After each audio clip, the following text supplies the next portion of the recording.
Sa kaugnay na balita, nakahandang makipagtulungan ng Office of the Ombudsman sa isinasagawang impeachment proceedings ng House Justice Committee, partikular na sa pagbibigay ng access sa SALN ni Vice President Sara Duterte. Bago nito, ipinasabpina na rin ang mga resource persons at resource materials na may kaugnayan sa kaso. Narito ang balita. Sa unang hearing ng House Committee on Justice sa impeachment complaints laban kay Vice President Sara Duterte nitong March 25, nag-issue na ang komite ng mga kaukulang subpoena para sa mga magsisilbing resource persons at resource materials sa mga susunod na pagdinig.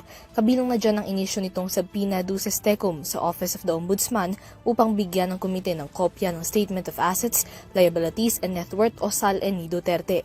Batay sa 4th impeachment complaint laban kay Duterte, nabigo ang ikalawang Pangulo na i-disclose ang kabuuan niyang assets sa ilalim ng SALN. Ayon sa mga nagrereklamo, ang unexplained wealth ni Duterte na saklaw ng graft and corruption ay grounds for impeachment. Sa panig ng Office of the Ombudsman, nakahanda raw silang tumalima sa utos ng Kongreso na parte ng constitutional process ng impeachment proceedings.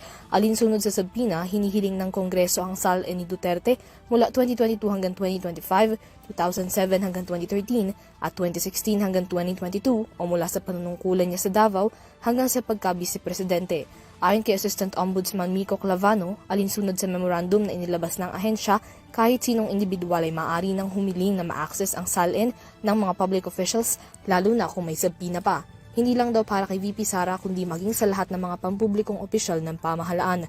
Samantala, pagdating naman sa mga kaso laban kay Duterte na isinampa sa Ombudsman, consolidated na raw ito ngayon at biniberipika na ng ahensya. Para sa EuroTV News, Mila Yagin, sumasaludo sa bawat Pilipino.